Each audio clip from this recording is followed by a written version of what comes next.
రామకృష్ణ గారు వచ్చి ప్రార్థన చేసినట్లయితే వారి యొక్క ప్రార్థన తరగతిని ప్రారంభించుకుంటారు.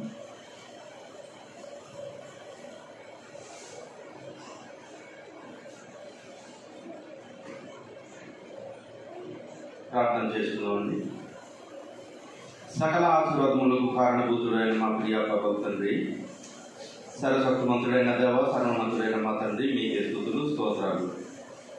గడిచిన కాలం అంతట్లో తండ్రి మమ్మల్ని కాచి కాపాడి మరొక దినాన్న తండ్రి మాకు ఆయుష్ని ఆరోగ్యాన్ని దయచేసి మీ యొక్క సన్నిధిలో తండ్రి చేరి వచ్చి మిమ్మల్ని స్తుతించడానికి మాకు ఇచ్చిన భాగ్యాన్ని బట్టి మీకే స్తుతులు స్తోత్రాలు చెల్లించుకుంటున్నాం.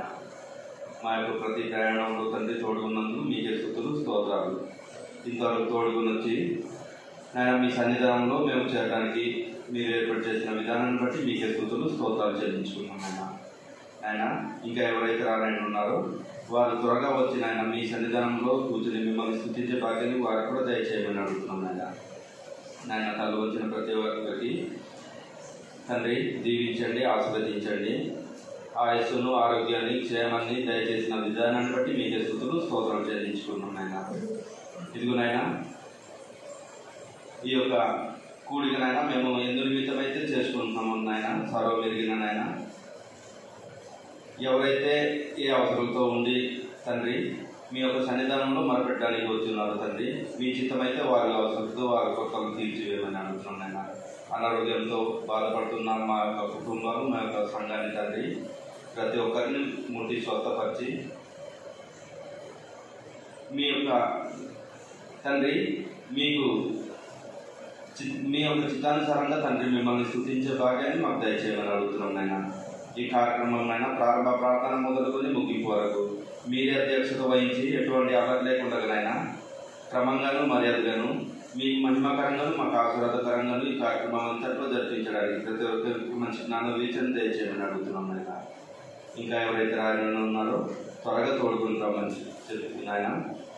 ఈ చిన్న మనవులు మా ప్రభువును మీ ప్రియాభిమానులైన యేసుక్రీస్తు వారి పరిశుద్ధమైన నామంలో అడిగి పెట్టుకుంటున్నాం తండ్రి గారు. ఆమేన్.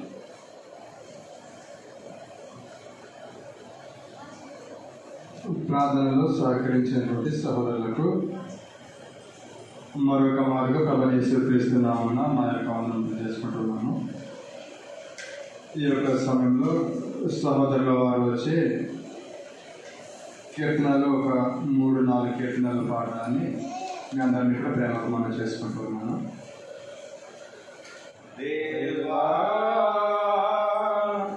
నీ కృప నాకు చాలును, ప్రభువా నీ కృపయే నాకు ఆధారము. దేవా నీ కృప నాకు చాలును, ప్రభువా నీ కృపయే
నేను దీవించబడినది నీ కృప వలనే. కృపా కృపా కృపా కృపా కృపా కృపా అంతా నీ కృపా. కృపా కృపా కృపా కృపా కృపా కృపా అంతా నీ కృపా. దేవా నీ కృప నాకు చాలును. ప్రభువా నీ కృపయే నాకు ఆధారము. కృప చేత నన్ను రక్షించినావు. అపరాధముల నుండి విడిపించినావు. కృప చేత నన్ను రక్షించినావు. అపరాధముల నుండి విడిపించినావు. అపరాధముల నుండి విడిపించినావు. కృపా కృపా కృపా కృపా కృపా కృపా అంతా నీ కృపా. కృపా కృపా కృపా కృపా కృపా కృపా అంతా నీ కృపా. దేవా నీ కృప నాకు చాలును. ప్రభువా నీ కృపయే నాకు ఆధారము. యోగ్యత లేని అర్హత లేని నన్ను నీవు ఏర్పరచుకున్నావు. ఏ యోగ్యత లేని అర్హత లేని నన్ను నీవు ఏర్పరచుకున్నావు. నన్ను నీవు ఏర్పరచుకున్నావు. కృపా కృపా కృపా కృపా కృపా కృపా అంతా నీ కృపా. కృపా కృపా కృపా కృపా కృపా కృపా అంతా నీ కృపా. దేవా నీ కృప నాకు చాలును. ప్రభువా నీ కృపయే నాకు ఆధారము. నీ కృప దీనులకు అనుగ్రహించుచున్నావు. నీ కృప నన్ను బలపరుచుచున్నావు. నీ కృప దీనులకు అనుగ్రహించుచున్నావు. నీ కృప నన్ను బలపరచుచున్నది. నీ కృప నన్ను బలపరచుచున్నది.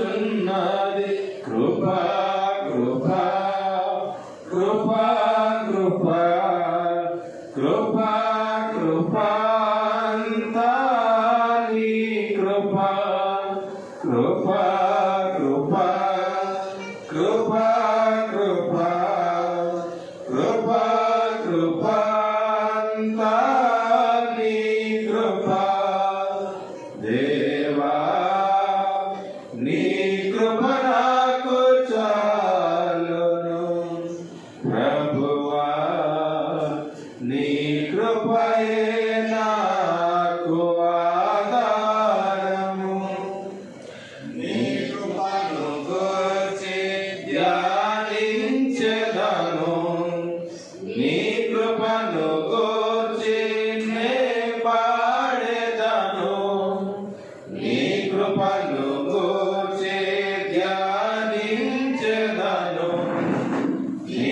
కృపను గూర్చి నే పాడెదను కృపా కృపను గూర్చి నే పాడెదను కృపా కృపా కృపా కృపా కృపా కృపా అంతా నీ కృపా కృపా కృపా కృపా కృపా కృపా కృపా అంతా నీ కృపా దేవా నీ కృప నాకు చాలును ప్రభువా నీ కృపయే నాకు ఆధారము. ఓ మానవా నీ పాపం వీడవా మెస్సయ్య చెంత చేరి నీ బ్రతుకు మార్చవా. ఓ మానవా నీ పాపం వీడవా మెస్సయ్య చెంత చేరి నీ బ్రతుకు మార్చవా. పాపములోనే బ్రతుకుచున్నచో చెడును నీ దేహము, పాపములోనే మరణించినచో తప్పదు నరకము. పాపములోనే బ్రతుకుచున్నచో చెడును నీ దేహము, పాపములోనే మరణించినచో తప్పదు నరకము. ఓ మానవా నీ పాపం వీడవా మెస్సయ్య చెంత చేరి నీ బ్రతుకు మార్చవా. ఓ మానవా నీ పాపం వీడవా మెస్సయ్య చెంత చేరి నీ బ్రతుకు మార్చవా. ఎంతకాలము పాపములోనే బ్రతుకుచుందువు, ఎంతకాలము పాపములోనే కొట్టబడుదు, ఎంతకాలము వ్యసనపరుడవై తిరుగుచుందువు, ఎంతకాలము దుఃఖములో మునిగియుందువు. యేసును నమ్మి పాపము నుండి విడుదల పొందుము. మెస్సయ్య తన రక్తముతో నీ పాపం కడుగును. యేసును నమ్మి పాపము నుండి విడుదల పొందుము. మెస్సయ్య తన రక్తముతో నీ పాపం కడుగును.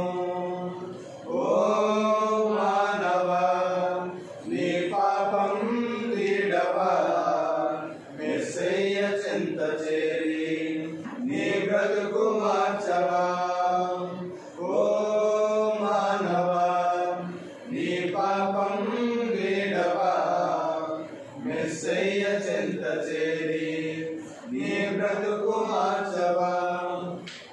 ఎంతకాలము దేవుని విడిచి తిరుగుచుందువు, ఎంతకాలము దేవుడు లేక బ్రతుకుచుందువు, ఎంతకాలము దేవుని మాట ఎదురించెదవు, ఎంతకాలము దేవుని నీవు దుఃఖపరదువు.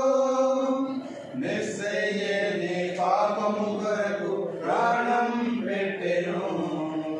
మెస్సయ్యే నిన్ను రక్షించి పరమున చేర్చును.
నన్ను మార్పు చెందమని కోరుచున్నాడు.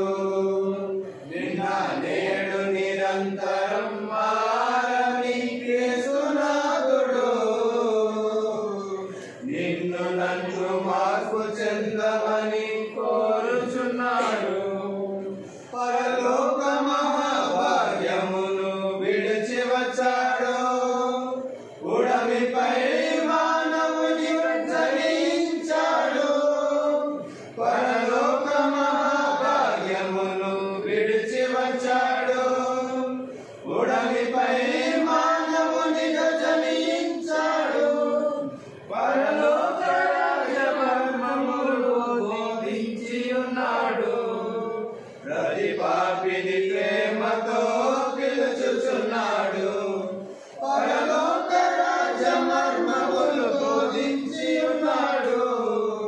ప్రతి పాపిని ప్రేమతో పిలుచుచున్నాడు. నిన్న నేడు నిరంతరం మారని యేసునాథుడు నిన్ను నన్ను మార్పు చెందమని కోరుచున్నాడు. నిన్న నేడు నిరంతరం మారని యేసునాథుడు నిన్ను నన్ను మార్పు చెందమని కోరుచున్నాడు.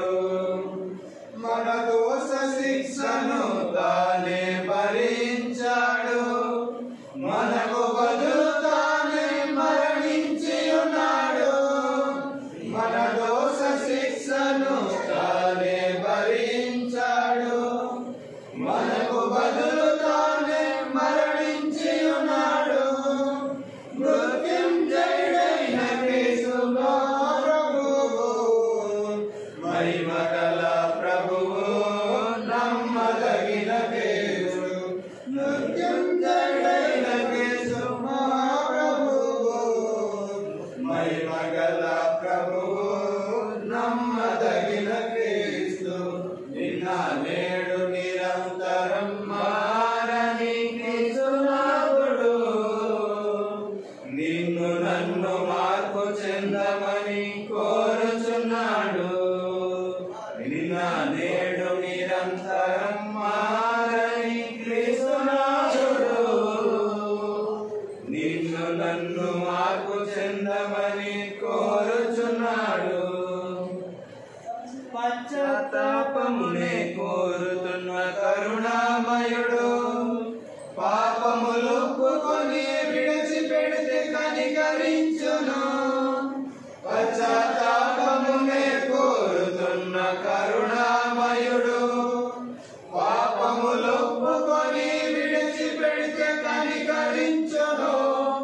పరిశుద్ధపరచి నీతిమంతులను చేయును. పరలోక రాజ్య పౌరస్థితి కలిగించును. పరిశుద్ధపరచి నీతిమంతులను చేయును. పరలోక రాజ్య పౌరస్థితి కలిగించును. నిన్న నేడు నిరంతరం మారని యేసునాథుడు నిన్ను నన్ను మార్పు చెందమని కోరుచున్నాడు. నిన్న నేడు నిరంతరం మారని యేసునాథుడు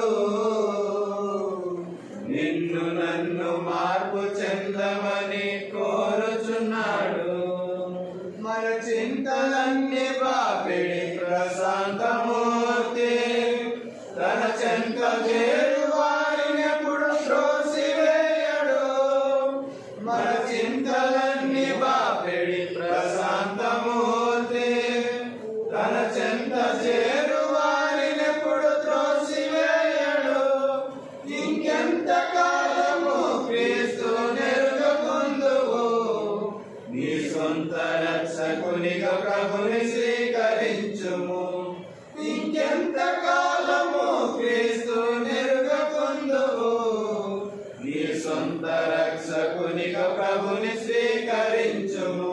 నేడే స్వీకరించుము. నిన్న నేడు నిరంతరం మారని యేసునాథుడు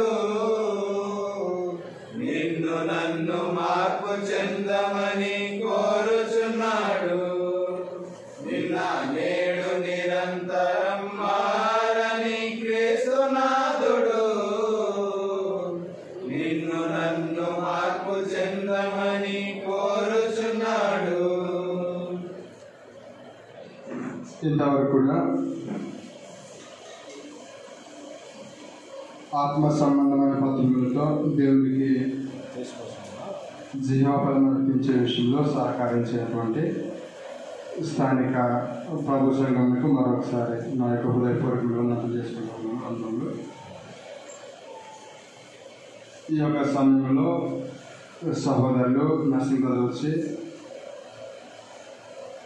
దేవుని యొక్క గ్రంథంలో బాప్తిస్మం గురించి ఏమని రాయబడి ఉందో సహోదరులు మనకు తెలియజేయాల్సి సిద్ధంగా ఉన్నారు. కాబట్టి మనమందరూ కూడా సంగతులు వినడానికి జాగ్రత్త కలిగి ఉండాలని నేను అందరినీ కూడా ప్రేమతో మనం చేసుకుంటూ ఉన్నాను. మరి ముఖ్యంగా సహోదరి అనిత ఈరోజు బాప్తిస్మం కార్యక్రమాన్ని తీసుకుంటారనేసి మాకు తెలియజేయడం జరిగింది. కాబట్టి సహోదరి అనిత మీరు మాత్రం చాలా జాగ్రత్తగా సంగతులను వినవలసినటువంటి అవసరం ఉంటుంది. ఇంతకుముందు సంగతులను విని లేకపోతే వినకయో బాప్తిస్మము తీసుకొని బాప్తిస్మం యొక్క ప్రాముఖ్యతను దాని యొక్క బాప్తిస్మం యొక్క ఇంపార్టెన్స్ని అర్థం చేసుకొని గ్రహించి తన యొక్క భక్తి విశ్వాస జీవితాన్ని నేడు అనేక మంది రక్షిస్తూ ఉన్నారో లేకపోతే రక్షించుకోలేకపోతున్నారో మనముగా ఆలోచన చేస్తున్నప్పుడు మా యొక్క మనస్సాక్షి అనేది మనకు దోషారోపణ చేస్తూ ఉంటుంది. కాబట్టి సహోదరి అనిత మీరు గ్రంథంలో ఉన్నటువంటి సందేశము బాప్తిస్మం గురించి సంగతులు గ్రంథంలో ఏమని రాయబడి ఉన్నాయో సహోదరులు ఇప్పుడు మనకు బోధిస్తారు. కాబట్టి మీరు సంగతులను జాగ్రత్తగా వినాలని మిమ్మల్ని ప్రేమతో మనం చేసుకుంటున్నాను. బాప్తిస్మం అంటే ఏదో నీళ్ళల్లో ముంచబడి పైకి లేపబడడం కాదు.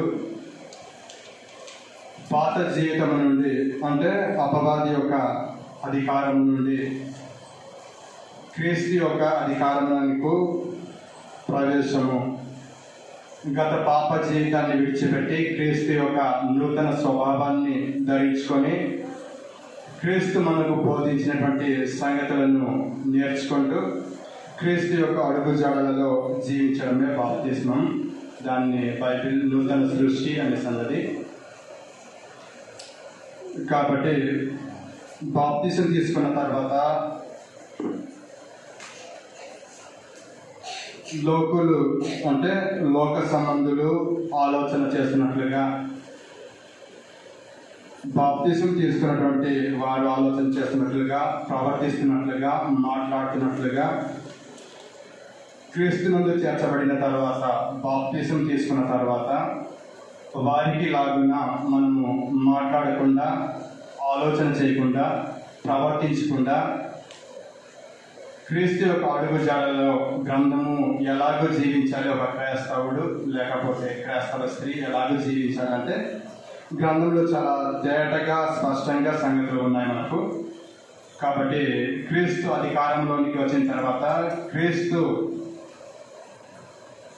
దేవుని గ్రంథంలో సంగతులు క్రైస్తవులు ఎలాగో జీవించాలి అనేసి మనకు నేర్పించబడుతుందో అలాగున మనము కూడా జీవించవలసినటువంటి అవసరం ఉంటుంది. కాబట్టి మీరు బాప్తిసం కూర్చున్నటువంటి సంగతిని జాగ్రత్తగా విని ఆలోచన చేయాలని మిమ్మల్ని ప్రేమలో మనం చేసుకుంటున్నాను.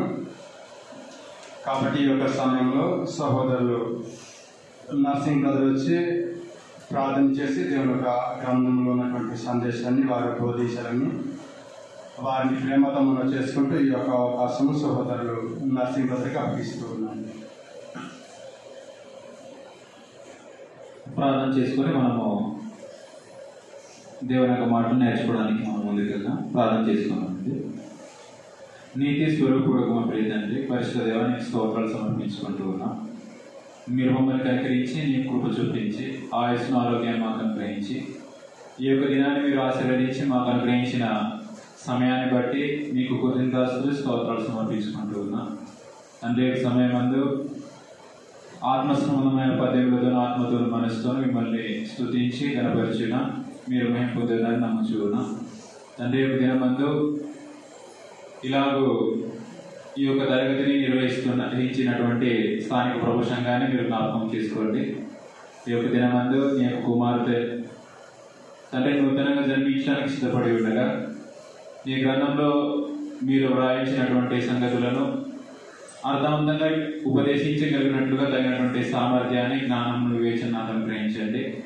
అలాగనే బాప్తిస్మానికి సిద్ధపడిన నీ యొక్క కుమార్తెను మీరు జ్ఞాపకం చేసుకోండి. నీ యొక్క సంగతిలో గ్రహించడానికి తగినటువంటి కృపను విస్తరింపజేయవలసిన జ్ఞాపకం చేస్తూ ఉన్నాను. తండ్రి యొక్క బైబిల్ తరగతి ఎందుకు చేరొచ్చిన ప్రతి ఒక్కరు మీరు జ్ఞాపకం చేసుకోండి. నీ యొక్క మాటలను గ్రహించగలిగేటటువంటి మనసును, వినగలిగేటటువంటి చెవులను ప్రతి ఒక్కరికి దయచేయవలసిన జ్ఞాపకం చేస్తూ ఉన్నాను.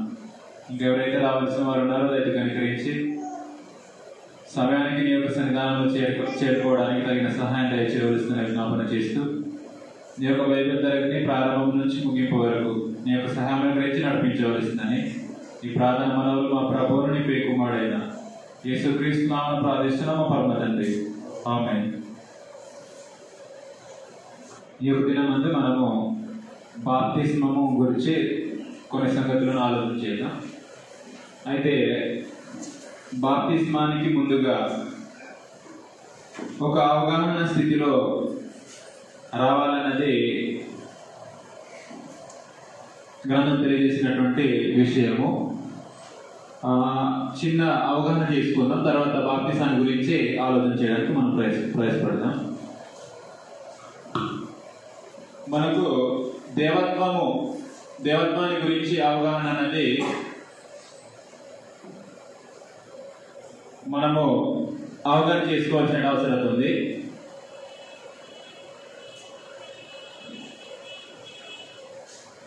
దేవత్వము గల వ్యక్తుల గురించి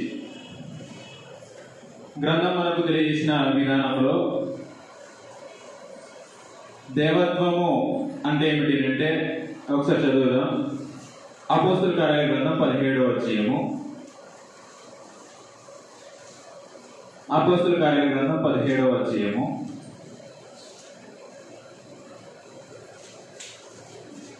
29వ వచనంలో.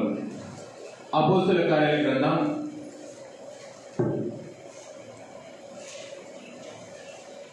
17వ అధ్యాయం 29వ వచనం.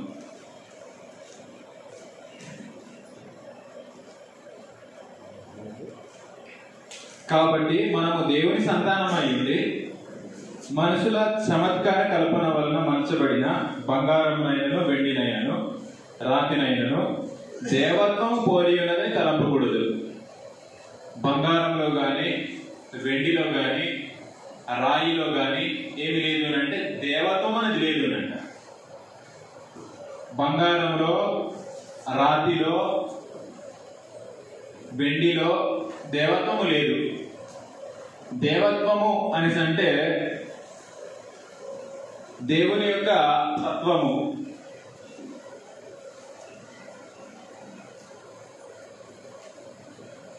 దేవుని యొక్క తత్వం, దేవుని యొక్క తత్వము. దేవుని లాంటి వారు మనకు ముగ్గురు ఉన్నారు. అది గ్రంథం తెలియజేసిన విధానం బట్టి. ఆదికాండము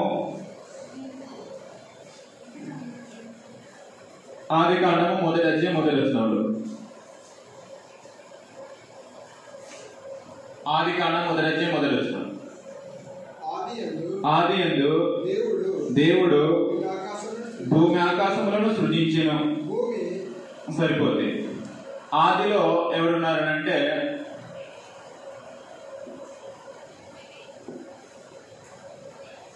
ఆదియందు దేవుడు ఉన్నాడు. ఈ యొక్క దేవుడు ఎలాంటి వాడు అంటే దేవత్వము కలిగినటువంటి దేవుడు. రోమీలకు రాసిన పత్రిక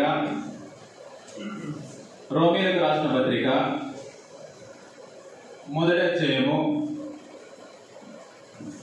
రోమీలకు రాసిన పత్రిక 1వ అధ్యాయం 20వ వచనం. ఆయన అంటే దేవుడు. ఎవరైతే ఆదియందు దేవుడు భూమి ఆకాశం సృజించాను అని వ్రాయబడిందో ఆ దేవుడి గురించి చెప్తున్న విషయం ఇది. ఆయన అదృశ్య లక్షణములు అనగా ఆయన నిత్య శక్తియు. అది ఆయనకు రెండు ఉన్నాయి, దేవునికి రెండు ఉన్నాయి. ఏమిటంటే ఆయన లక్షణాల్లో నిత్య శక్తి ఉంది, దేవత్వం ఉంది.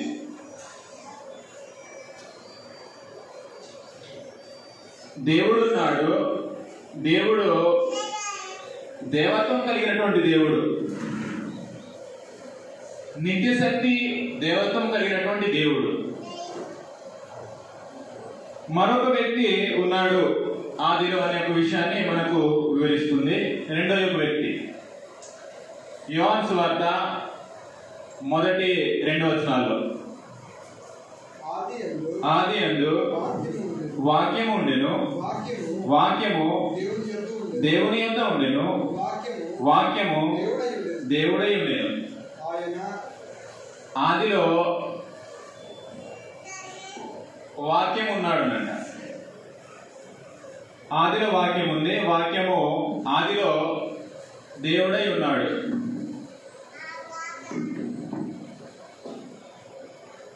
అంటే దేవుడై ఉన్నాడు అనేసి అంటే దేవత్వం కలిగి ఉన్నాడు, దేవత్వం కలిగి ఉన్నాడు.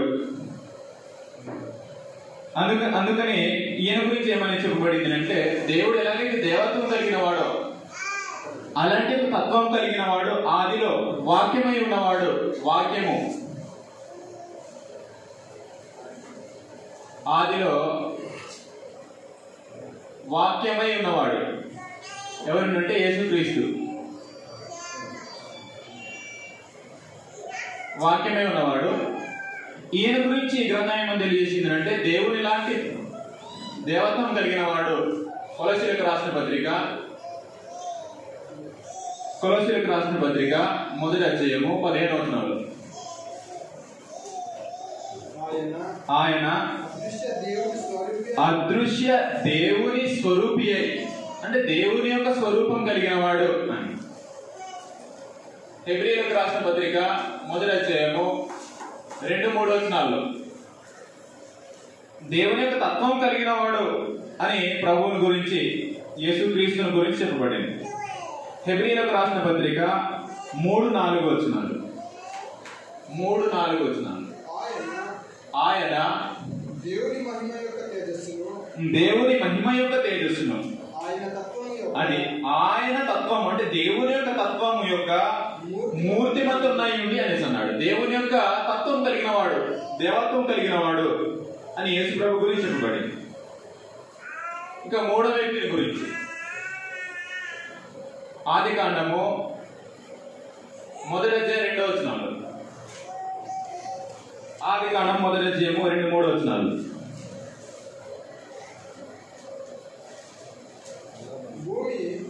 భూమి నిరాకారంగాను ఉండెను,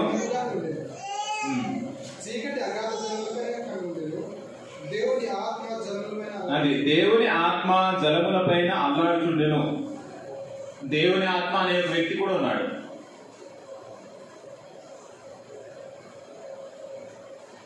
ఈ యొక్క దేవుని ఆత్మ కూడా ఏముంది అంటే దేవత్వం ఉంది. అందుకని ఈ ఆత్మ గురించి చెప్తూ ఏమని అన్నాడు అంటే అపోస్తలుల కార్యాల గ్రంథం 5వ అధ్యాయము, అపోస్తలుల కార్యాల గ్రంథం 5వ అధ్యాయం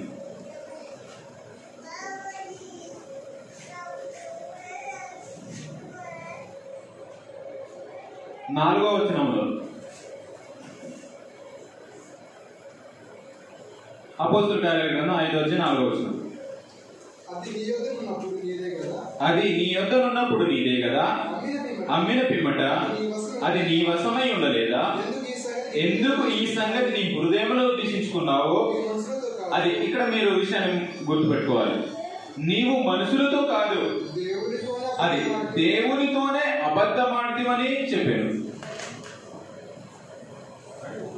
ఇక్కడ మనుషులతో కాదు, దేవునితో,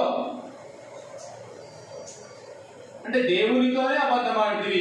ఎందుకు దేవుడు అని ఇక్కడ సంబోధించబడింది అంటే ఈయన కూడా దేవుని యొక్క తత్వం కలిగిన వాడు కాబట్టి, ఈయన కూడా దేవత్వం కలిగినటువంటి వాడు కాబట్టి. హెబ్రీలకు రాసిన పత్రిక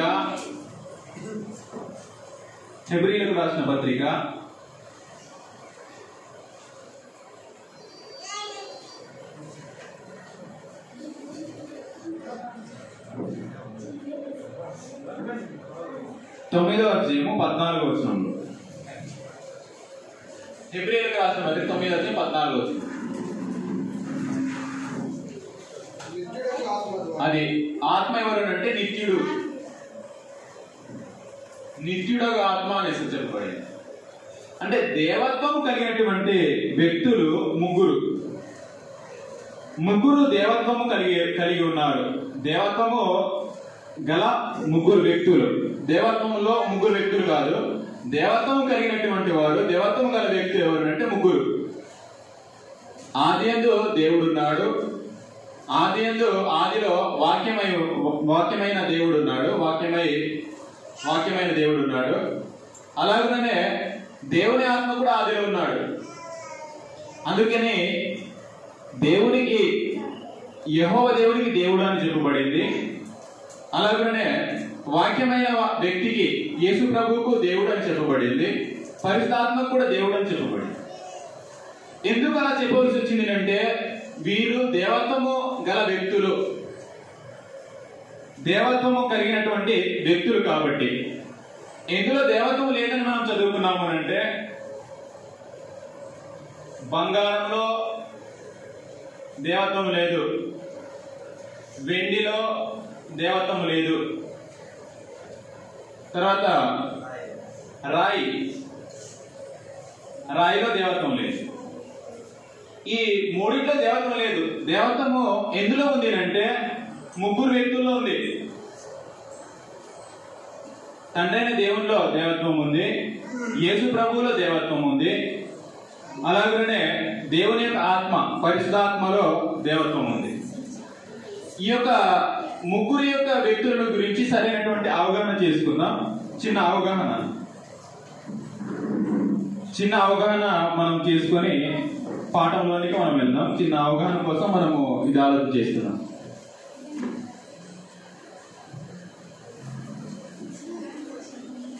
మీరు గమనించండి, ముగ్గురు వ్యక్తులు ఉన్నారు. ముగ్గురు వ్యక్తుల్లో విశ్వాస క్రమము లేదా విశ్వాస నియమమును బట్టి విశ్వసించవలసినటువంటి విధానం ఏంటో మనం అవగాహన చేసుకుందాం. ముగ్గురు కూడా దేవుడు అని పిలువబడింది. ముగ్గురు కూడా దేవుడు అని పిలువబడితే విశ్వాస నియమం బట్టి లేదా క్రమము బట్టి, విశ్వాస క్రమమును బట్టి, నియమములే బట్టి లేదా క్రమం బట్టి, అపోస్తుల బోధ ప్రకారంగా ఈ ముగ్గురులో ఎవరు దేవుడు? విశ్వాస క్రమమును బట్టి ఈ ముగ్గురులో దేవుడు ఎవరు? ఈ ముగ్గురులో దేవుడు ఎవరు అనేసి గ్రంథం తెలియజేసిందో మనం సంగతులు చదువుదాం. దేవుడు ఒక్కడే అని వ్రాయబడింది గ్రంథంలో. కొరింథీయులకు రాసిన మొదటి పత్రిక 8వ అధ్యాయం 6వ వచనంలో,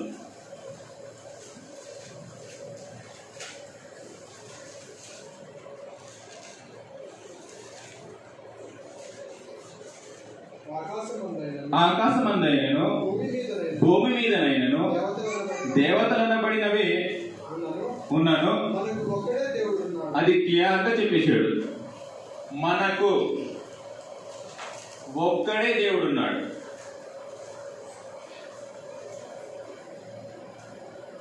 ఒక్కడే దేవుడున్నాడు. ఆ దేవుడు ఎవరు కూడా పరిచయం చేశాడు. అది ఆయన ఎవరునంటే తండ్రినంట. మనకు ఒక్కడే దేవుడున్నాడు, ఆయన ఎవరు? తండ్రి అని చెప్పేశాడు. మీరు గమనించాలి, ఈ దేవుని గురించి గ్రంథంలో ఏమని రాయబడింది అంటే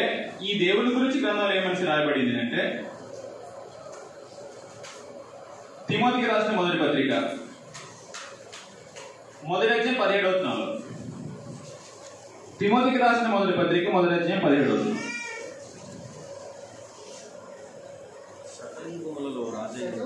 సకల యుగములలో రాజయ్యుండి అక్షయుడును అద్వితీయుడునకు అక్షయుడు అదృశ్యుడు అద్వితీయ దేవుడు. మనము ఇక్కడ ఒక విషయాన్ని మనం ఎత్తుదాం, లేవనెత్తుదాం. అద్వితీయుడు, అద్వితీయ దేవుడు అని రాయబడింది. దేవుడు ఎవరిని రాయబడింది అంటే అద్వితీయుడు అని వ్రాయబడింది. సకల యుగాల్లో రాజయ్యుండి అక్షయుడును అదృశ్యుడునకు అద్వితీయ దేవునికి, దేవుడు అద్వితీయుడు అని మనం విశ్వసించాలి. దేని బట్టి అంటే విశ్వాస నియమం క్రమమును బట్టి. అయితే ముగ్గురు కూడా దేవుడు అని వాడబడింది కదా, మరి దేవుడిని పిలవకూడదా, దేవుడిని నమ్మకూడదా అనేసి అంటే విశ్వాస క్రమం అలా చెప్పట్లేదు. వారి తత్వాన్ని బట్టి దేవత్వము గల వ్యక్తులు అంటే దేవుని యొక్క స్వభావం కలిగినటువంటి వారు, అలాంటి యొక్క వ్యక్తులలో మనకు దేవుడు ఎవరని చెప్పబడింది అంటే మనకు ఒక్కడే దేవుడు ఉన్నాడు. ఆయన ఎవరు అంటే తండ్రి అని చెప్పింది. ఆయన ఎవరు అంటే తండ్రి అని చెప్పింది. మీరు గమనించండి, దేవుడు ఎలాంటి వాడు అంటే అద్వితీయుడు. అది ఏ కాలం నుండైనా, అది పాత నిబంధన కాలమైనా క్రొత్త నిబంధన కాలమైనా దేవుని గురించి చెప్పబడినప్పుడు అద్వితీయుడు అని చెప్పబడింది. అద్వితీయుడు అని చెప్పబడింది. ఏ కాలంలోనైనా దేవుడు అన్నది మారలేదు. అన్ని యుగాలలో కూడా దేవుడు ఒక్కడే దేవుడు ఉన్నాడు. ఆయన ఎవరు అంటే ద్వితోపదేశకాండ 6వ 4వ అక్కడ కూడా దేవుడి గురించి చెప్తూ అద్వితీయుడు అని చెప్పబడింది.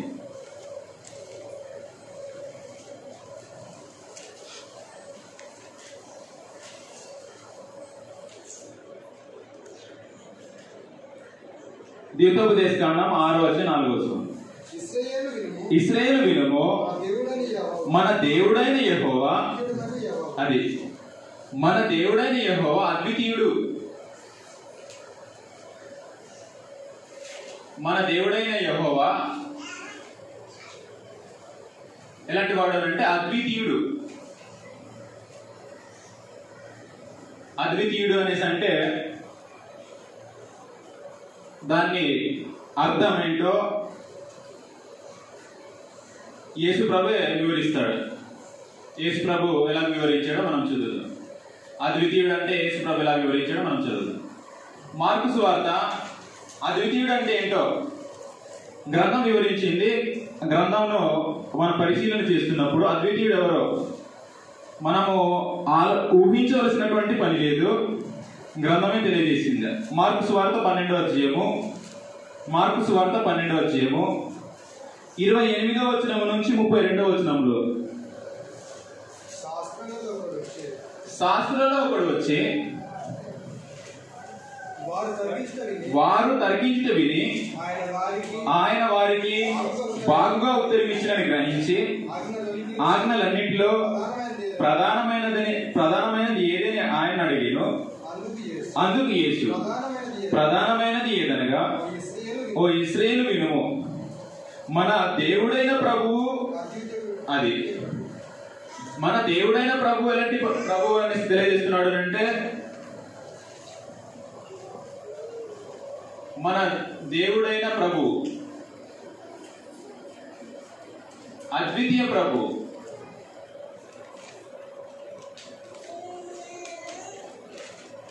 అద్వితీయ ప్రభు అని వివరించాడు. అద్వితీయుడు అంటే ఏంటో కింద మనం డైరెక్ట్ గా 32వ వచనంలో చదివేస్తే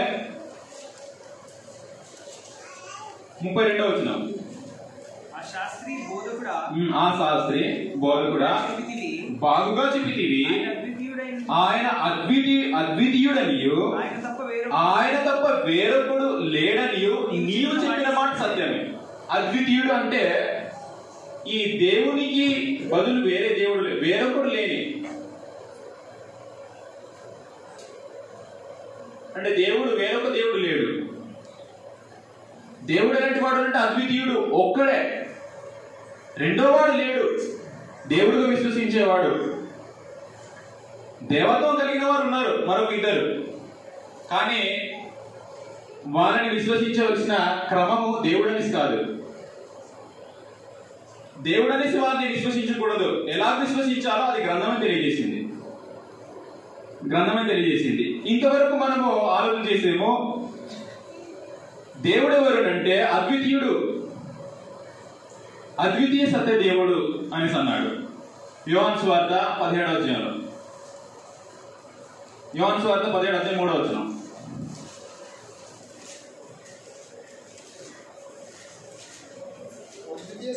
అది అద్వితీయ సత్యదేవుడు అయిన నేను, అద్వితీయ సత్యదేవుడు. దేవుడు అయినటువంటి వాడు అంటే అద్వితీయ సత్యదేవుడు. అద్వితీయ సత్యదేవుడుగా, దేవుడు అద్వితీయుడుగా మనం విశ్వసించాలి. అద్వితీయుడు అంటే వేరొకడు లేని, ఈ తండ్రి కాకుండా వేరొకడు మనకు దేవుడు లేడు. వేరొకడును దేవుడుగా నమ్మకూడదు, విశ్వసించకూడదు. యేసుప్రభు అంటున్నాడు, అద్వితీయ సత్యదేవుడు అయిన నిన్నును నీవు పంపిన యేసుక్రీస్తును ఎరుగుటే నిత్య జీవం అనేసి అన్నాడు. యేసును క్రీస్తుగా ఎరగాలి, దేవుణ్ణి అద్వితీయ సత్యదేవుడుగా ఎరగాలి. అలా ఎరిగినట్లయితేనే మనకు నిత్య జీవం. దీన్నే అపోస్తులు తమ యొక్క బోధ ద్వారా స్థాపించే ఎఫెసీయులకు రాసిన పత్రిక 4వ అధ్యాయము, ఎఫెసీయులకు రాసిన పత్రిక 4వ అధ్యాయంలో అక్కడ 7 విషయాల గురించి ఒకటిగా, 7 విషయాలు కూడా ఒకటి, విశ్వాసం ఒకటి, బాప్తిస్మం ఒకటి, నిరీక్షణ ఒకటి అని అలా చెప్పుకొని వచ్చి చివరికి ఏమని అన్నారు అంటే దేవుని గురించి మాట్లాడుతూ 6వ వచనంలో దేవుడు కూడా ఒక్కడే అని వివరించారు. 6వ వచనం, అందరికీ తండ్రి అయిన దేవుడు ఒక్కడే అని. అందరికీ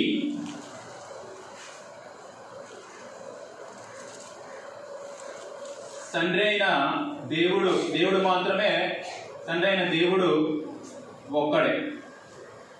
ఆ ఒక్కడు మాత్రమే దేవుడు. ఒక్కరికి కాదు, అందరికీ. అందరికీ కూడా దేవుడైన వాడు ఎవరు అంటే తండ్రి. తండ్రినే దేవుడుగా విశ్వసించాలి. అయితే యేసు ప్రభు గురించి మహాదేవుడు, బలవంతుడు అయిన దేవుడు, ఆదియందు వాక్యమైన దేవుడు, ఆదియందు వాక్యం ఉండిన వాక్యం దేవుడైన వాక్యం దేవుడై ఉండేను అని వ్రాయబడింది కదా. మరి దాన్ని ఎలా నమ్మమంటారు అనేసి మనము ఆలోచన చేయవచ్చు. అయితే యేసు ప్రభు గురించి గ్రంథము ఎలా నమ్మమని చెప్పిందో ఇది దేవుడి గురించి అవగాహన చేసుకున్నాము. దేవుడైన వాడు ఒక్కడే. ఆ ఒక్కడెవరో మనం ఆలోచన చేసాము. ఇప్పుడు రెండవదిగా యేసుక్రీస్తుని గురించి విశ్వాస యొక్క క్రమం, ఎలా విశ్వసించాలో దాన్ని కూడా అవగాహన చేసుకున్నాం. యేసు ప్రభువును ఎలా విశ్వసించాలి, ఎలా నమ్మాలి అనేసి అంటే మీరు గమనించండి. దేవుడని నమ్మాలా ప్రశ్నించుకుందాం. యేసుక్రీస్తును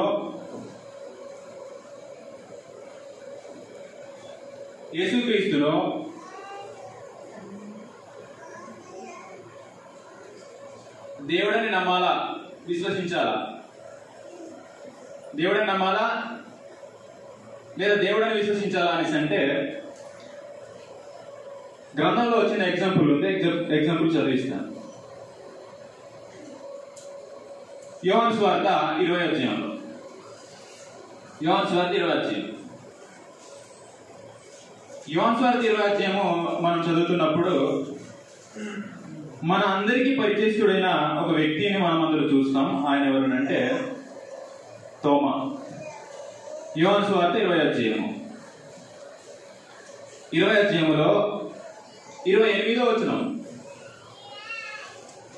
వచనం చదువుదాం.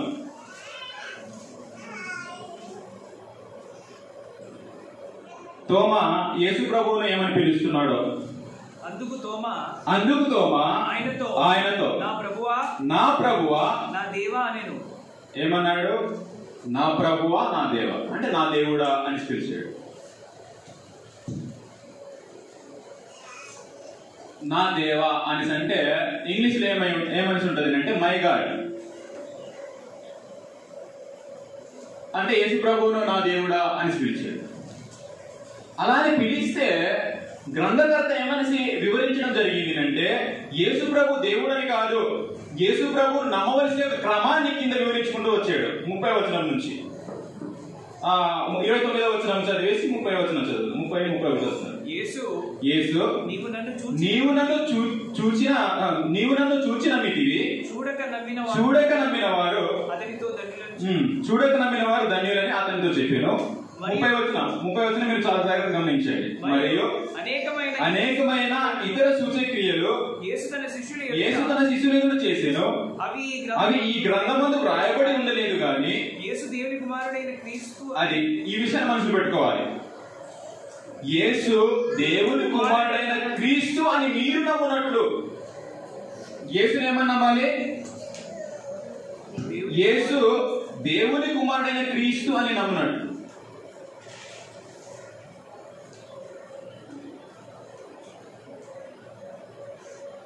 దేవుని కుమారుడైన క్రీస్తు అని నమ్మునట్లు.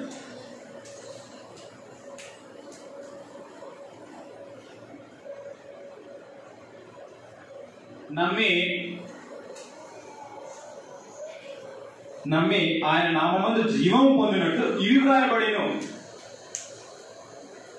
యోహాను సువార్త ఎందుకు వ్రాయబడింది అంటే యేసు దేవుడని ఒక వ్యక్తి తన మనసులో చెప్పేశాడు బయట. యేసు ప్రభువుతో ఏమన్నాడు అంటే నా ప్రభువా నా దేవా అనేసాడు. అలాగనేసి అంటే గ్రంథకర్త ఏమనేసి అంటున్నాడు అంటే యేసు ప్రభు అనేకమైన సూచక్రియలు తన శిష్యులకు చేసాను, అవి ఈ గ్రంథమందు అంటే ఈ యొక్క యోహాను యొక్క గ్రంథమందు రాయబడి ఉండలేదు. 31వ వచనంలో యేసు దేవుని కుమారుడైన క్రీస్తు అని మీరు నమ్మునట్లు. యేసుని ఏమని నమ్మాలి? దేవుని కుమారుడైన క్రీస్తు అని నమ్మాలి.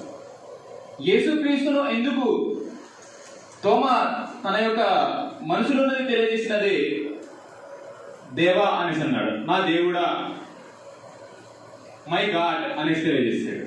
తెలియజేసినప్పుడు గ్రంథకర్త ఏమనిస్తున్నాడు అంటే నేను ఇవి వ్రాయడానికి మీరు ప్రధానమైన ఉద్దేశం ఏమిటంటే మీరు యేసు దేవుని కుమారుడైన క్రీస్తు అని మీరు నమ్మేటట్లుగా ఇవి రాశాను.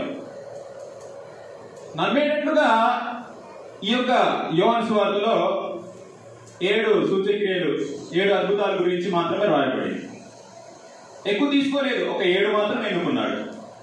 అనేకమైన సూచక్రియలు చేశాడు, కానీ ఈ యొక్క యోహాను 7 మాత్రమే ఎన్నుకుని 7 దేని గురించి అంటే యేసు దేవుని కుమారుడైన క్రీస్తు అని మీరు నమ్మేటట్లుగా ఇవి సరిపోతాయి, 7 రుజువులు సరిపోతాయి అని 7 రుజువులు తెలియజేసి ఏమని అంటున్నాడు అంటే యేసు దేవుని కుమారుడైన క్రీస్తు అని మీరు నమ్మాలి, నమ్మితేనే మీరు జీవం పొందుతారు అనేసి అన్నాడు.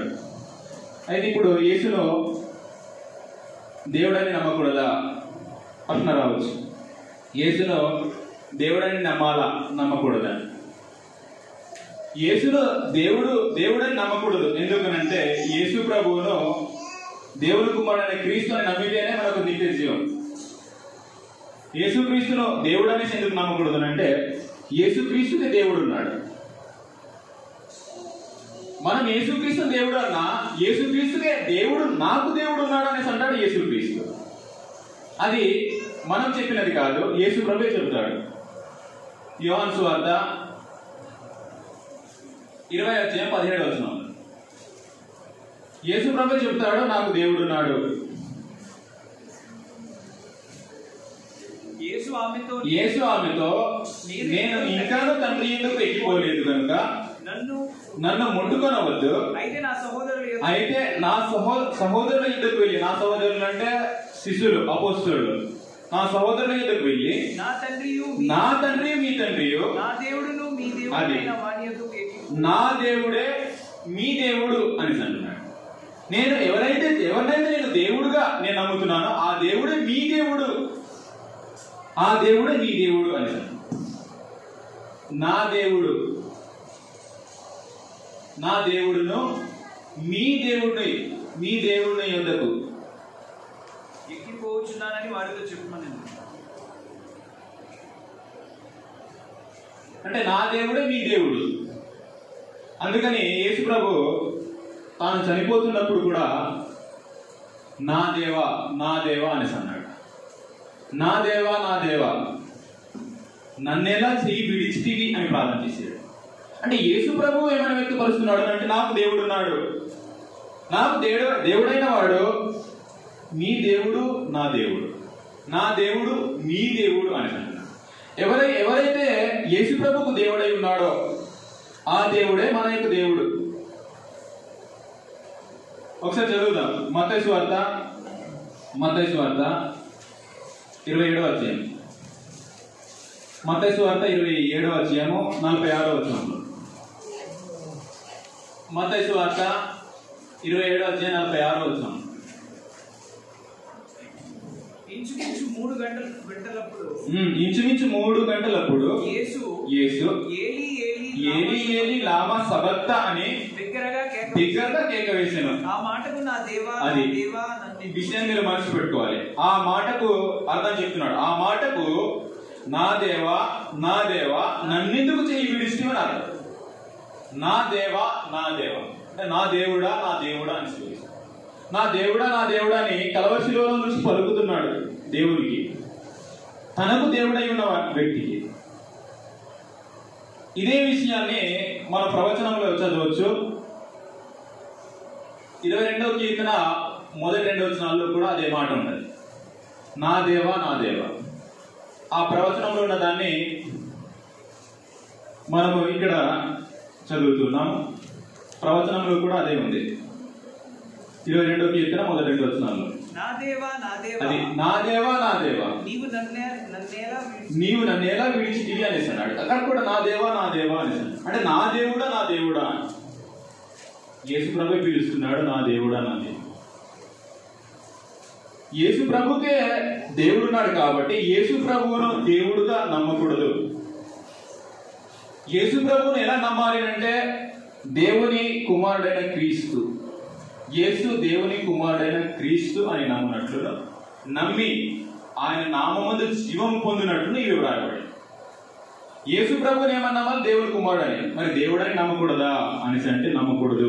విశ్వాస క్రమము, విశ్వాస నియమము అన్నది ఒప్పుకోదు.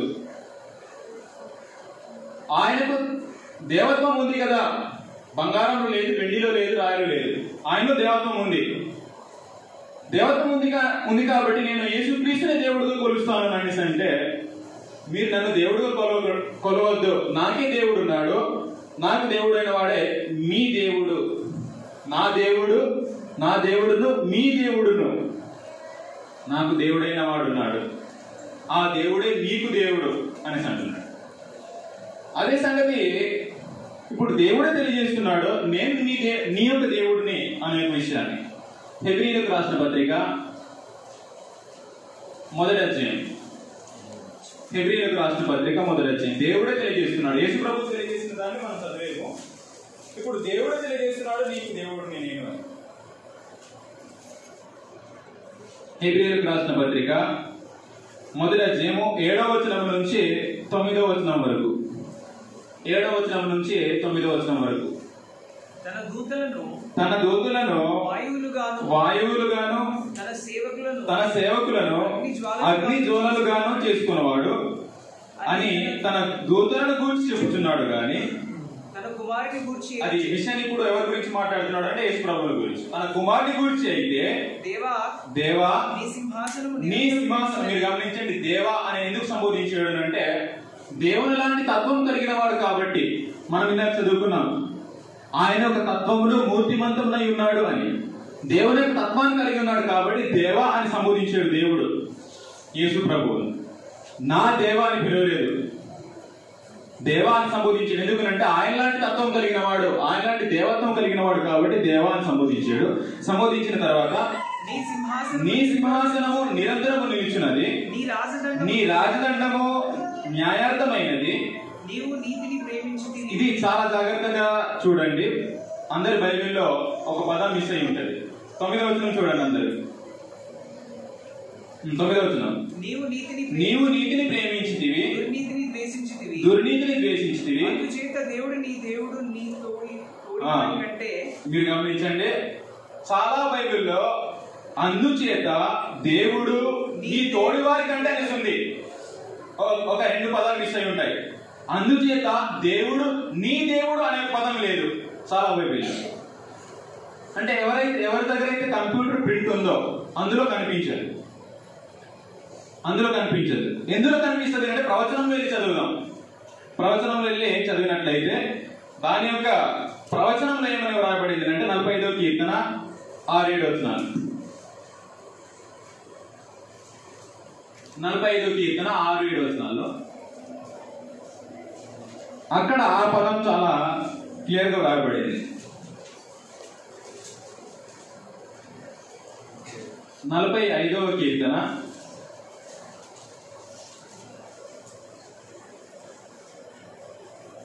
6-7 వచనాలు.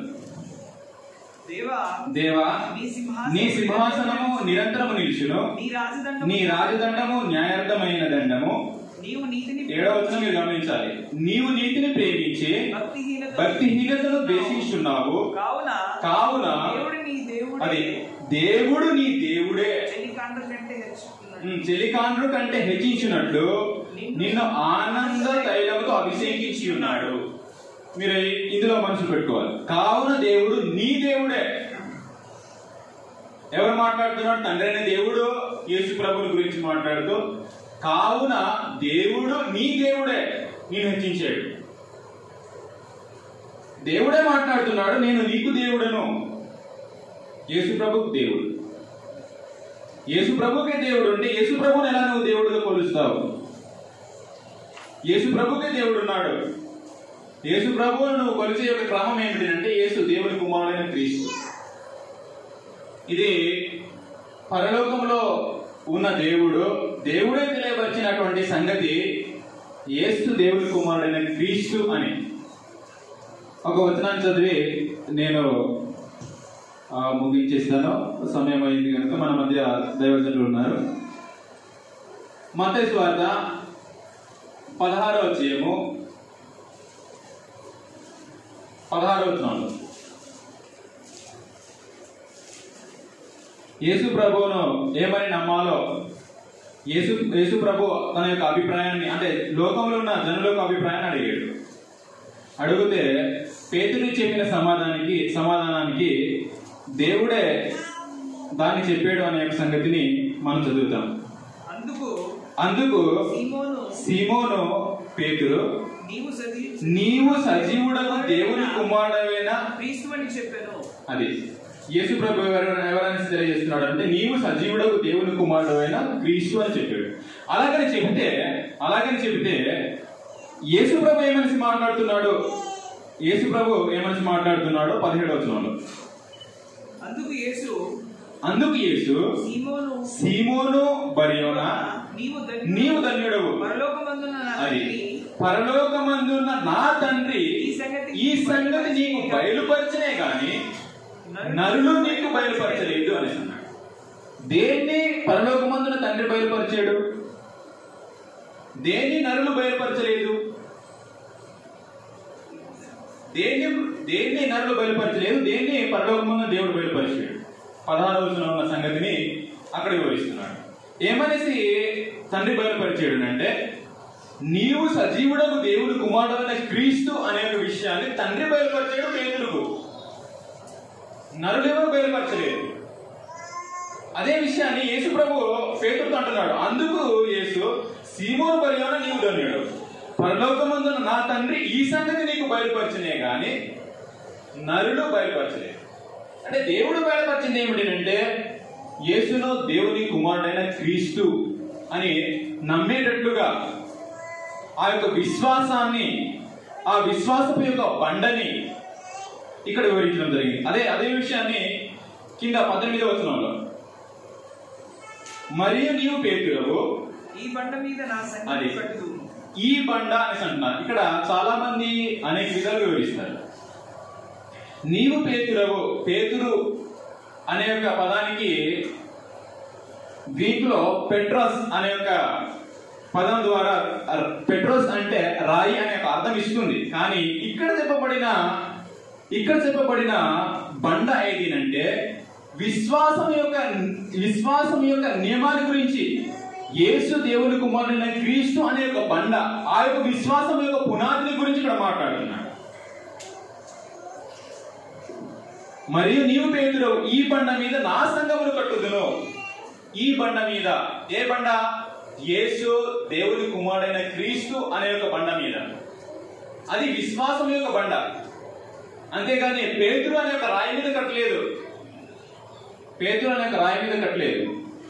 పేతురు ఏదైతే విశ్వాసాన్ని తన యొక్క దేవుడు తెలియజేసిన యొక్క విశ్వాసాన్ని తెలియజేసాడో ఆ యొక్క బండ మీద కడతానని యేసు ప్రభు వాగ్దానం చేశాడు. కాబట్టి ఇంతవరకు మనం రెండో వ్యక్తిని గురించి అవగాహన చేసుకున్నాం. మూడో వ్యక్తి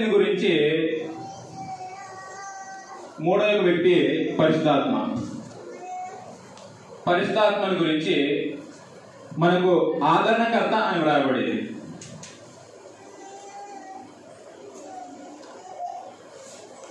పరిశుద్ధాత్మని గురించి మనకు ఎలా విశ్వసించాలి అంటే 16-13.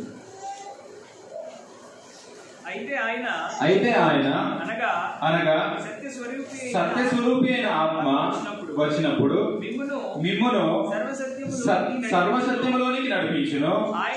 ఆయన తనంతట తానే ఏమీ బోధింపక వేటిని వినునో వాటిని బోధించి సంభవింపబో సంగతులను మీకు తెలియజేయును. ఆయన నా వాటిలోనివి తీసుకుని మీకు తెలియజేయును కనుక నన్ను మహిమపరచును అని అన్నాడు. మీరు గమనించండి, పరిశుద్ధాత్మల గురించి ఏమని తెలియజేసింది గ్రంథం అంటే, పరిశుద్ధాత్మ సర్వసత్యంలోనికి నడిపిస్తాడు.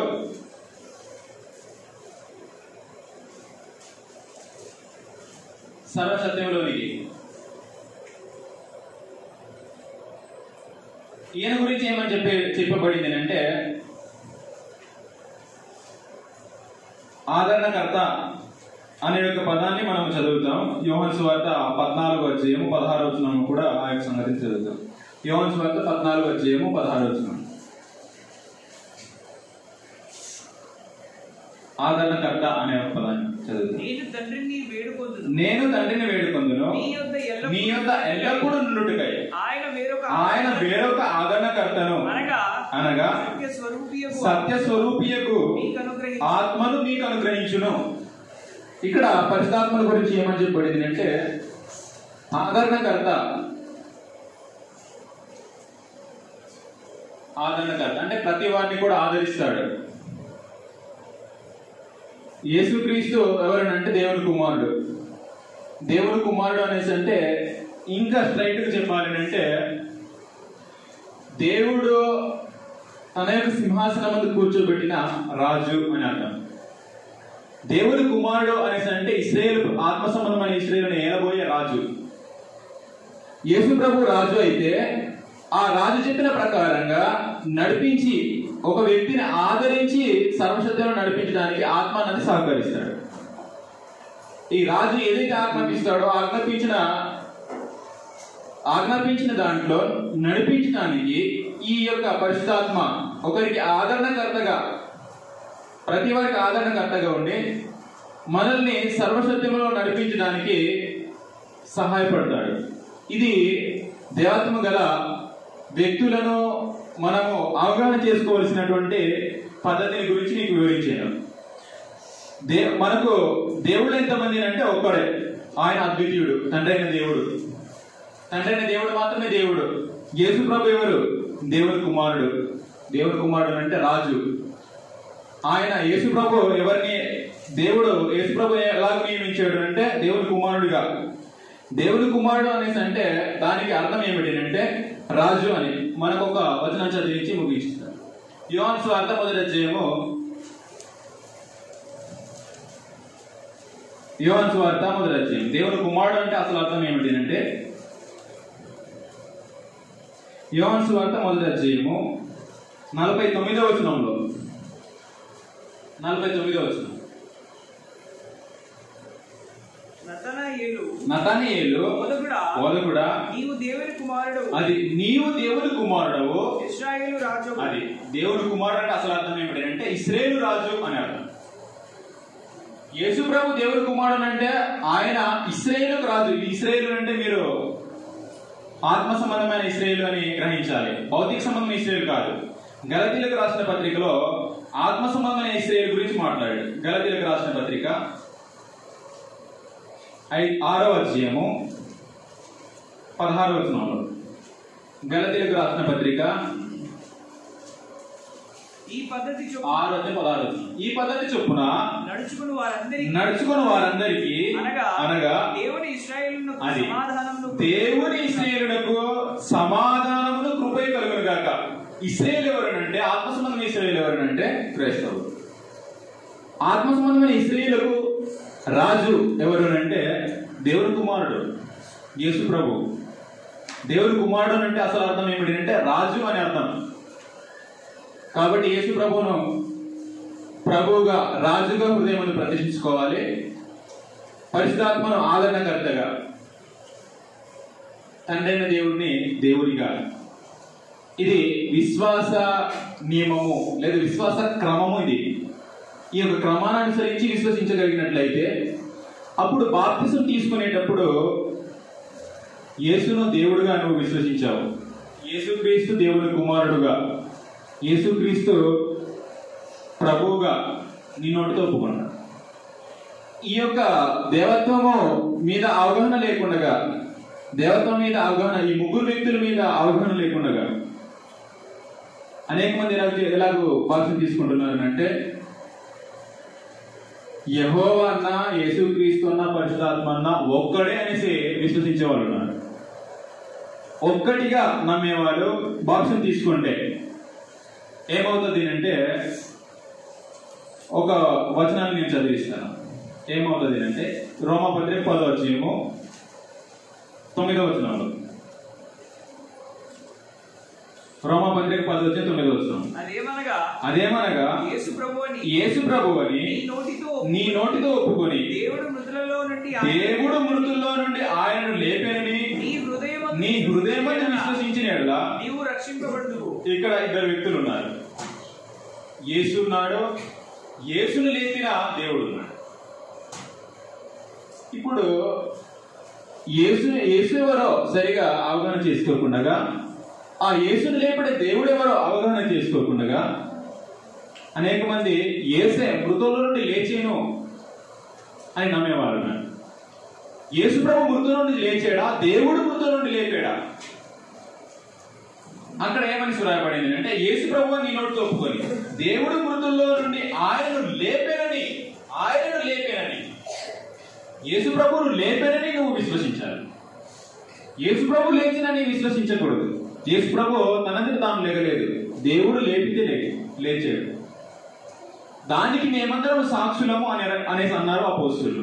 అపోస్తుల కార్యాల గ్రంథం 2వ అధ్యాయము, అపోస్తుల కార్యాల గ్రంథం 2వ అధ్యాయం ఎక్కువ అవుతుంది, నేను 32వ వచనంలో, అపోస్తుల కార్యాల గ్రంథం 2వ అధ్యాయం 32వ వచనం, ఈ యేసును దేవుడు లేపాడు, దీనికి మేమందరం సాక్ష్యం. అది దీనికి మేమందరం, అపోస్తులందరూ సాక్ష్యం దేనికి అంటే యేసును దేవుడు లేపిన దానికి అపోస్తులందరూ సాక్ష్యం.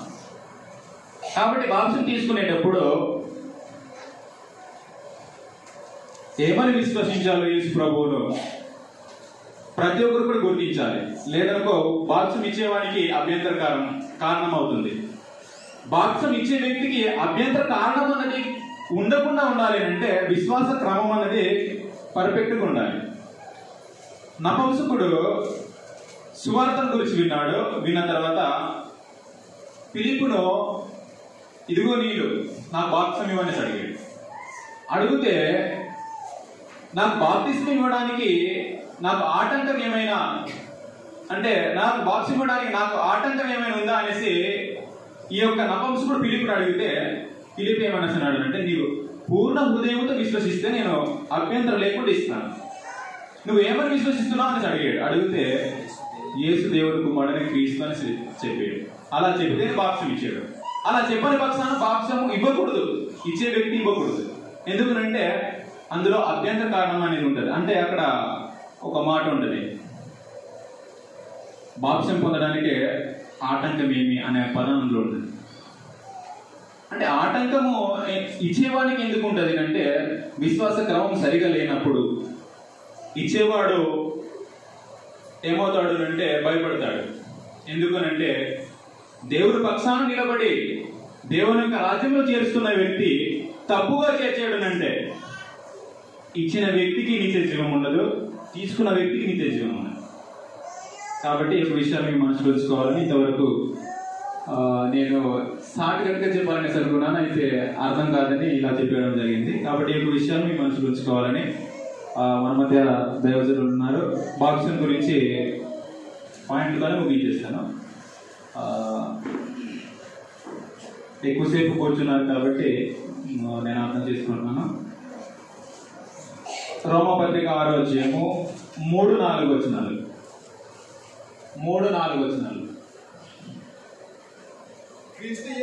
క్రీస్తు యేసులోనికి బాప్తిస్మము పొందిన మనమందరము ఆయన మరణములోనికి బాప్తిస్మము పొందితిమని మీరెరుగరా. క్రీస్తు యేసులోనికి బాప్తిస్మము గురించి మాట్లాడి ఆ బాప్తిస్మం ఎలా పొందేమో 4 వచనాలు వివరిస్తున్నాడు.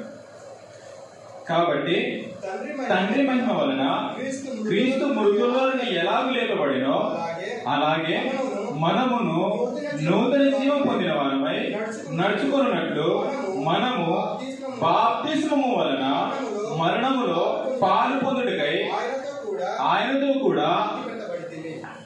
బాప్తిస్మం అంటే ముంచటము లేదా పాతి పెట్టబడటము. పాతి పెట్టబడితిమి.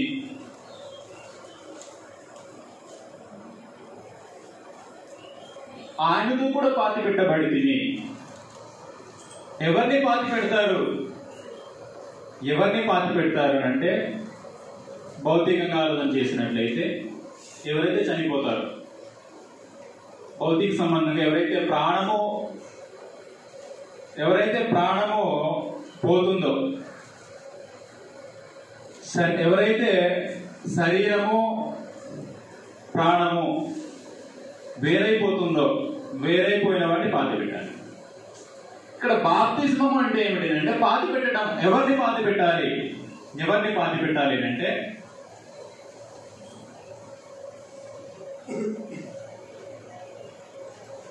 6వ వచనంలో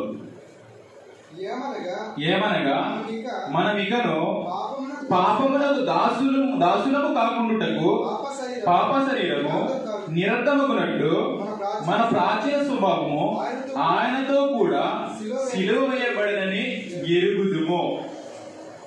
తర్వాత 7వ వచనంలో చనిపోయిన వాడు అనేసి అన్నాడు.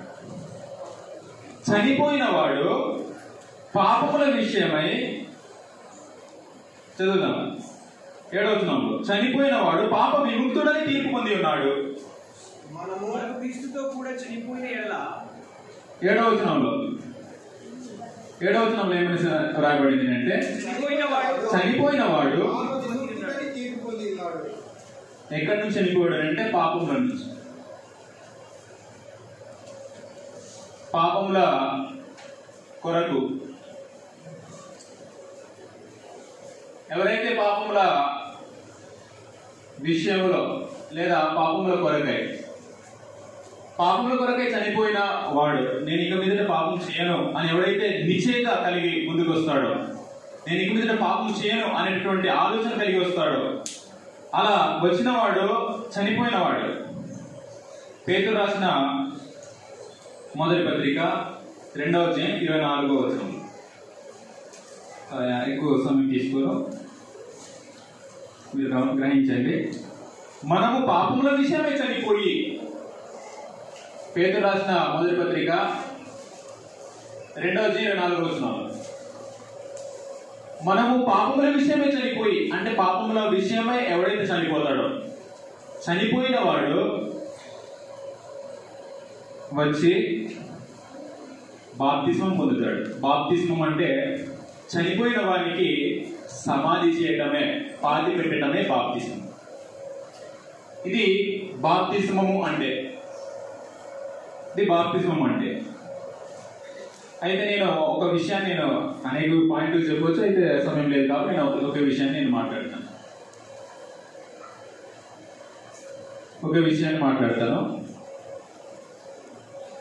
అంటే బాప్తిజనానికి ముందు ఎలా విశ్వసించాలి? బాప్తిస్మమునకు ముందు లేదా ఏమి విశ్వసించాలి లేదా ఎలా విశ్వసించాలి?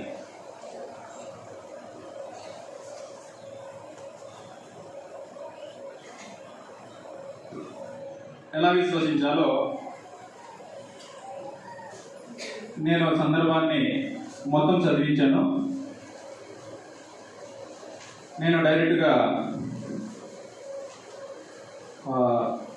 అపోస్తుల కార్యాల గ్రంథం 8వ అధ్యాయంలోకి నేను వెళ్తున్నాను. ఇంతకు చెప్పాను, అది మీకు అందరికీ తెలుసు. అయినప్పటికీ బాప్తిసం తీసుకోక ముందు మనము ఎలా విశ్వసించాలి, ఏం విశ్వసించాలి, ఎలా విశ్వసించాలో అపోస్తుల కార్యాల గ్రంథం 8వ అధ్యాయము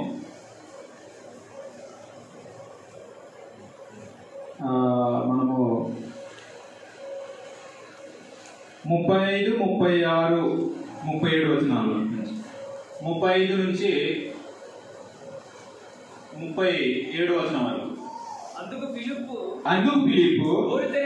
నోరు తెరిచి ఆ లేఖనమును అనుసరించి అతనికి యేసును గురించిన సువార్త ప్రకటించింది. మీరు గమనించండి, యేసును గురించిన సువార్త చెప్పాడు. వారు త్రోవలో వెలుచుండగా, మీరు ఒక్కసారి మనం మనసు పెడదాం. యేసును గురించి సువార్త చెప్పాడు. ఇందులో మనం ఇంకో విషయాన్ని మనం జ్ఞాపకం చేసుకోవాలి.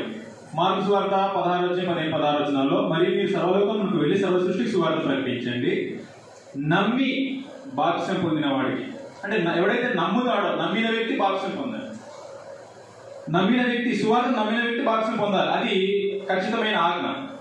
అయితే ఇక్కడ సువార్తను విన్నాడు నపుంసకుడు.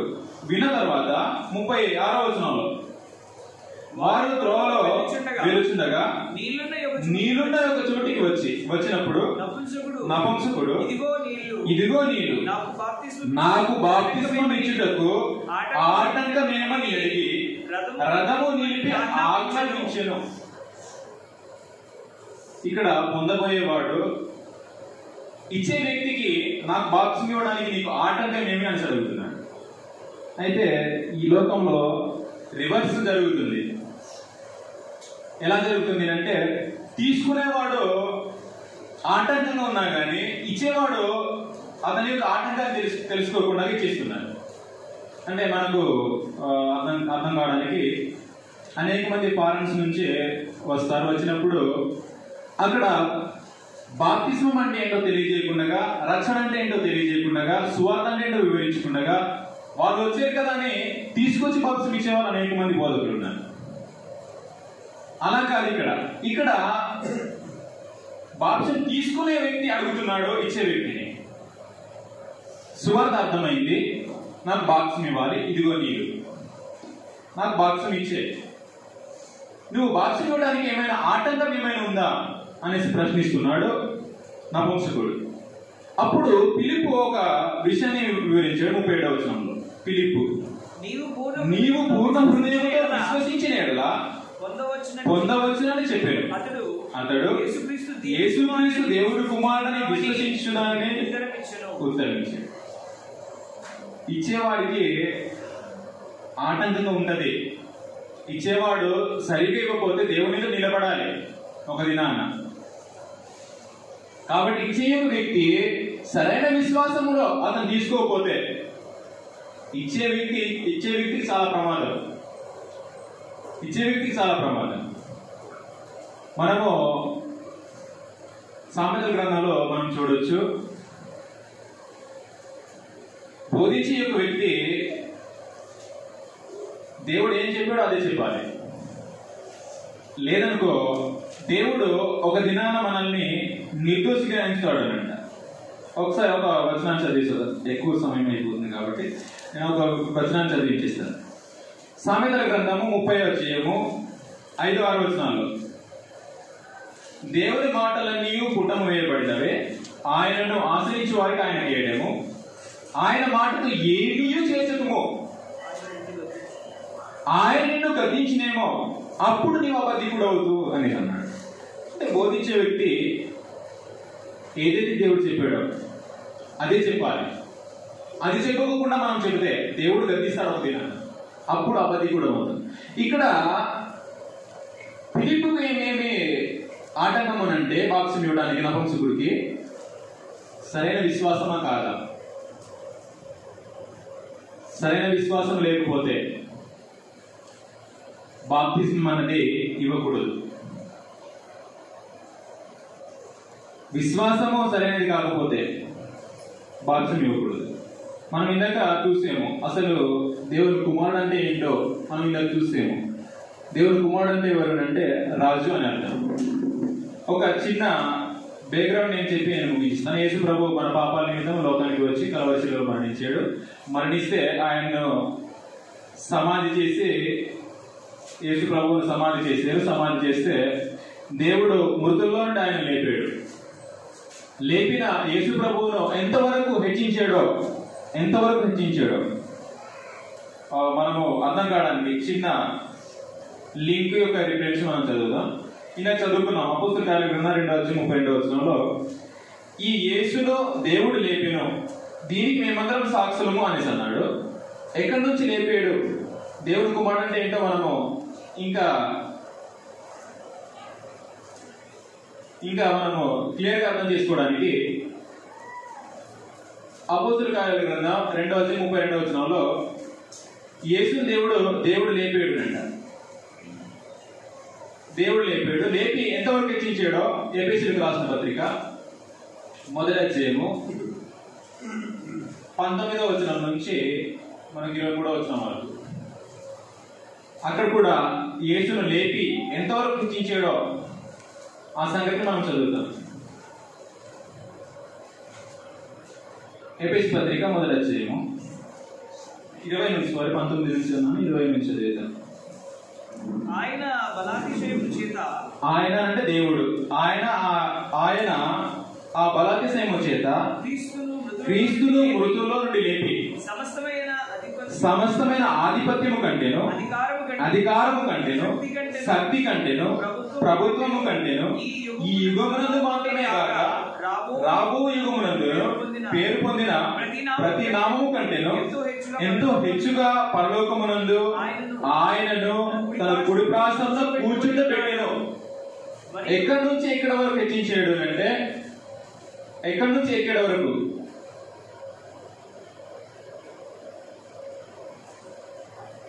మృతులలో ఉన్నవాడిని తనే కుడి ప్రాసమందు సింహాసనం మీద కూర్చున్నబెట్టే దంతా హెచ్చించాడు. అంటే కింద నుంచి మృతుల్లో ఉన్న వాడిని లేపి తన యొక్క సింహాసనము ఏదైతే ఉందో తన సింహాసనాన్ని ఇచ్చి తనను ప్రభువుగా రాజుగా ఏర్పాటు చేసాడు. అపోస్తలుల కార్యాల గ్రంథం 2:36 మీరు శిలువ వేసి చంపేశారు యేసును. ఆ యేసును దేవుడు మృతుల్లో నుంచి లేపి ఎలా నియమించాడో అందులో మనం చదువుతాం.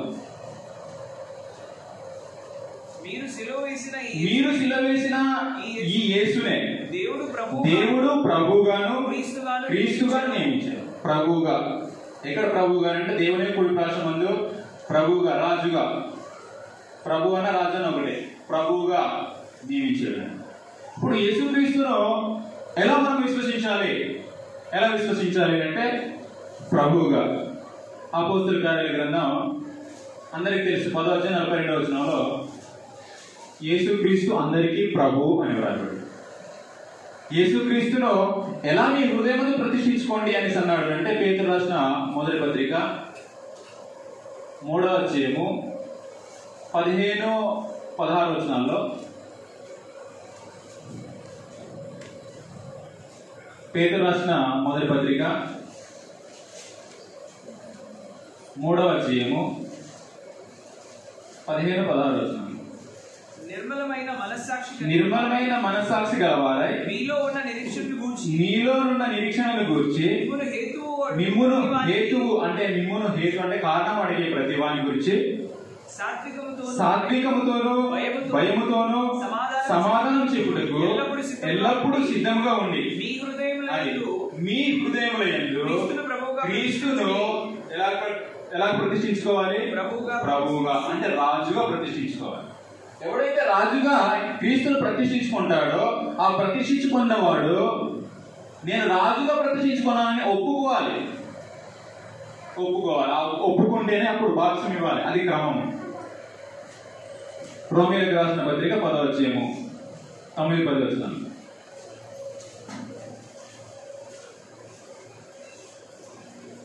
రోమీయులకు రాసిన పత్రిక అదేమనగా యేసు ప్రభువని అది నోటితో ఒప్పుకోవాలి. హృదయమందు ప్రతిష్ఠించిన దాన్ని నోరు మాట్లాడాలి. హృదయమందు ఈ క్రీస్తును ప్రభువుగా నువ్వు ప్రతిష్ఠించుకుంటే నువ్వు నోటితో ఒప్పుకుంటావు ఆయన నా ప్రభువు అని.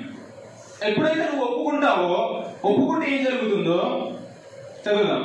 దేవుడు మృతుల నుండి ఆయన లేపనని నీ హృదయమందు విశ్వసించిన నీవు రక్షింపబడదు. 10వ వచనం మీరు గమనించాలి. ఏలైనగా నీతి కలుగునట్లు మనుషుడు హృదయంలో విశ్వసించును. రక్షణ కలిగినట్లు నోటితో ఒప్పుకోను అనేసింది. నీకు రక్షణ రావాలా? యేసు ప్రభువును ప్రతిష్ఠించుకుంటే నోటితో నువ్వు ఒప్పుకోవాలి. ఒప్పుకుంటే తన యొక్క ఒప్పుకోలును బట్టి అప్పుడు యేసు ప్రభు ఆజ్ఞాపించినట్లుగా తండ్రి యొక్కయో కుమారుని యొక్కయో పరిశుద్ధాత్మ నామములోనికి బాప్తిసం ఇవ్వాలి. ఇది బాప్తిస్మ క్రమం. అయితే నేను పాయింట్ వరకు చెప్పవలసినది సింపుల్గా చెప్పడం జరిగింది కాబట్టి ఈ విషయాన్ని మనసు తెలుసుకోండి. అయితే ఇంతవరకు ఎంతో సహనం కలిగి ఓపిక విన్న మీ అందరికీ ప్రభువు యేసుక్రీస్తు నామమున వందనాలు సమర్పించుకుంటున్నాను. నేను